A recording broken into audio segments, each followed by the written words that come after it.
Hello mga boss, so itong video na to ay sinend ng client sa atin. Pinapakita niya dito yung kinabit niya kanina na BiLed 3.0. So yan ngayon is yung spotlight feature ni BiLed na golden yellow yung fog lights niya. Tapos pag nag high beam siya, may high beam din po yung fog lights niya. Super white yung high beam ng fog lights niya. Bale meron siyang spotlight feature. So ayan, golden yellow, 12,800 lumens, sobrang lakas mga boss. Tapos ang maganda is hindi siya masilaw kasi may cut off. Yan. Kitang-kita nyo yung beam pattern niya, napaka-solid. Ang golden yellow mga boss is maganda siya sa pang long travel, especially pag umuulan, asfalto, mga ganyang klaseng weather situation.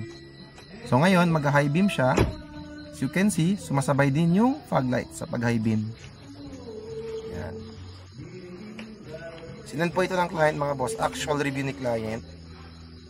Yan. Sobrang lakas mga boss. Visit our shop mga boss. Meron tayo both Pagadian and Zamboanga City.